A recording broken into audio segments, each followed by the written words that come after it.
ቶፕ 3 የሞት ምክንያቶች ውስጥ ነው። ስትሮክ፣ ደም ግፊት ነበረው። ደም ግፊትና ስኳር ብዙ በዝናብ ውስጥ መራመድ እወዳለሁ ምክንያቱም ማንም ሳለቅስ አያየኝም በሚል አባባሉም የውስጡን ብሶት ለመናገር እስከ መገደድ ደርሶ ነበር።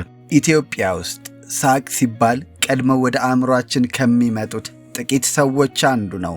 በየቤታችን በየስክሪናችን በጭንቀትና በደስታ ጊዜያችን ሁሉ ፈገግታን የለገሰን ድንቅ የጥበብ ሰው በረከት በቀለ ፍልፍሉ።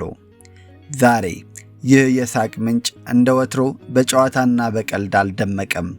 ዛሬ ፍልፍሉ በሕመም አልጋ ላይ ሆኖ የሁላችንንም ጸሎትና ድጋፍ ይሻል። የኢትዮጵያ የጥበብ ዘርፍ በተለይም በኮሜዲው ዘርፍ ትልቅ አሻራ ያሳረፈው ተወዳጁ ኮሜዲያን በረከት በድንገተኛ የጤና እክል ስትሮክ ምክንያት በአሁኑ ወቅት በአክሱም ሆስፒታል በሕክምና ላይ ይገኛል። እኛም ስለ በረከት ፍልፍሉ ማንነት፣ ስለ ገጠመው ሕመምና ስለ ጥበብ ሰዎች ድብቅ ሕመም እየነገርናችሁ እንቆያለን። ውድ የውስጥ አዋቂ የዩቲዩብ ቻናል ቤተሰቦቻችን እንደምን አላችሁ? በቻናላችን ከላይ የሚታየውን ገብሱን ሳይሆን ውስጡን የሚካሄዱ እውነታዎችን፣ መረጃዎችንና ትምህርቶችን ልንነግራችሁ ተዘጋጅተናል። እውነትን ከምንጩ መረዳትና ማወቅ ከፈለጉ የውስጥ አዋቂ ዩቲዩብ ቻናል ቤተሰብ ይሆኑ። እኛ ጋር መረጃ ብቻ ሳይሆን እውነት አለ። ሰብስክራይብ ያድርጉን። ፍልፍሉ ለብዙ ዓመታት በሳቅና በደስታ ሕዝቡን ሲያዝናና የቆየ ብቻ አይደለም። እርሱ ለብዙ ወጣቶች የጥበብ መንገድ የከፈተ፣ በተለይ ባደገበት በተለምዶ ቺቺኒያ በሚባለው ቦሌ ቀበሌ 13 ወጣቶቹን ሰብስቦ በኪነ ጥበብ ያደራጅ የነበረ ደግና ቅን ሰው ነው። ጓደኞቹ ስለ ፍልፍሉ ሲናገሩ ታሞ ወይም ተቸግሮ ያለን ሰው አስተባብሮ መርዳት ይወድ ነበር። ክበብ በነበርንበት ጊዜ በክፍለ ከተማ ተወዳድረን ያሸነፍነውን ገንዘብ በቀጥታ ለትምህርት ቤት ክፍያና ለደንብ ልብስ ማሰፊያ የሰጠ ሰው ነው። ሐዘንና ደስታ ሲኖር ሰብስቦን ይሄድ ነበረ። ኅብረትንና ፍቅርን ያስተማረን ቁም ነገረኛ ነው ይላሉ። ፍልፍሉ ለኢትዮጵያ ሕዝብ የሳቅ ምንጭ ብቻ አይደለም፣ ለሚስቱ የፍቅር መከታ፣ ለልጆቹ የርኅራኄ ጥላ፣ ለጓደኞቹ ደግሞ የሕይወታቸውን የሚያጣፍጥ ቃናቸው ነው። ታሪኩ የሚጀምረው በአባይ ቲቪ የፋሲካ በዓል ዝግጅት ላይ ነበረ። በላንጋኖ ሐይቅ ዳርቻ ቀረጻ እየተከናወነ በነበረበት ወቅት ለሥራ ባልደረቦቹና ጓደኞቹም ያልታሰበው አሳዛኝ አጋጣሚ ተከሰተ። ለተመልካቹ ያለው ፍቅርና ክብር ወደር የሌለው ፍልፍሉ መታመሙን እያወቀ ሕዝቤን አላሳዝንም፣ የበዓል ቀረጻ መቅረት የለበትም ብሎ ወኔውን ሰብስቦ ወደ ቀረጻው ሄደ።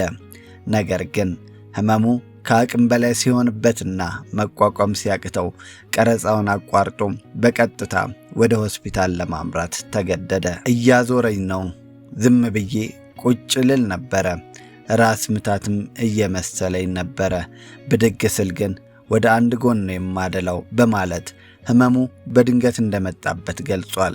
መቆምም ሆነ መራመድ ቢሳነውም ጠንክሬ ነው ያለሁት በሚል ጽናቱ ግን እንደቀጠለ ነበረ። ዛሬ የፍልፍሉ ቤት እንደ ወትሮው በሳቅና በጨዋታ አልደመቀም። ባለቤቱ ወይዘሮ ተአምራብ በረከት ለእሷ የልጆቹ አባት ብቻ ሳይሆን የቤቱ ምሰሶና የደስቷ ሞተር እንደሆነ ትናገራለች። በረከት ለልጆቹ ያለው ፍቅርና ጥንቃቄ ልዩ ነው። እኔ እንኳን ልጆቹን ስቆጣቸው እሱ አይወድም። ዛሬ እሱ ከቤት በመጉደሉ ድባቡ በጣም ከብዶኛል። ሁልጊዜ ከሥራ ሲመለስ አዞረኝ ይል ነበር። በዚያች በታመመባት ቀን ግን መቆም አቃተው። እረፍት እንዲያደርግ ብጠይቀውም መስራት አለብኝ በሚል የጥንካሬ መንፈስ ወደ ሥራው ሄደ። አሁን ምኞቴ አንድ ነው፣ ድኖ በራሱ ቆሞ ወደ ቤቱ እንዲመለስ። በአሁኑ ወቅት ሕክምና እየተከታተለ የሚገኝበት ሆስፒታል የውስጥ ደዌ ስፔሻሊስት የሆኑት ዶክተር እስከዳር ስለ ሁኔታው ሲገልጹ አቶ በረከት ወይም ፍልፍሉ የመጣው የደም መቋረጥ ስትሮክ አጋጥሞት ነው። ከኋላ ጭንቅላቱ ላይ የረጋ የደም ዝውውር ሲያቋርጥ ባለው ምልክት ነው የመጣው። 3 ቀን አሳልፎ በመምጣቱ ወዲያው አልታወቀውም ነበር።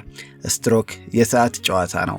በተቻለ መጠን በመጀመሪያው 4 ሰዓት ውስጥ ቢመጡ የረጋውን ደም በደም ማቅጠኛ ማውጣት ይቻል ነበር። ዶክተሩ አክለውም በረከት ደም ግፊትና ስኳር እንደነበረበት፣ አሁን ግን የደም ማቅጠኛዎችን እየወሰደ በጥሩ ሁኔታ ላይ እንደሚገኝና መንቀሳቀስ እንደሚችል አብስረዋል። የፍልፍሉ ህመም አንድ ትልቅ እውነትን እንድንገነዘብ ያደርገናል።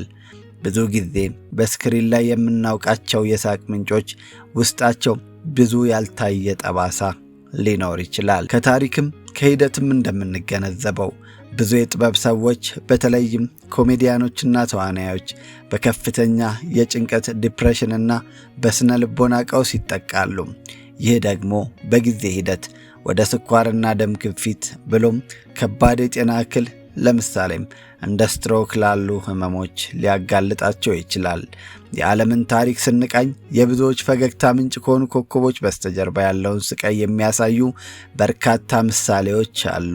ከነዚህም ውስጥ የዓለም የኮሜዲ ንጉሥ ተብሎ የሚጠራው ቻርሊ ቻፕሊን በሚሊዮኖች የሚቆጠሩ ሰዎችን ያለ ድምፅ በምልክት ብቻ ያስቅ ነበር።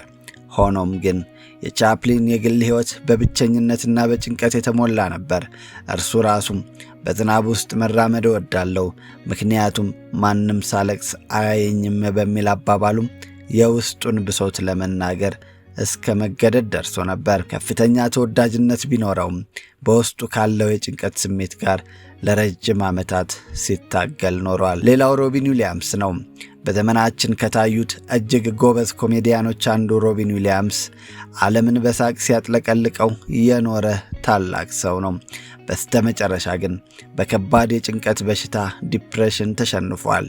ይህም የሚያሳየው ሰዎችን ማሳቅ መቻል የግል ደስታን እንደማያረጋግጥና የጥበብ ሰዎች ምን ያህል ለስነ ልቦና ጫና ተጋላጭ መሆናቸውን ነው። ሌላው ምሳሌያችን በፈገግታው የምናውቀው ጂም ኬሪ ነው።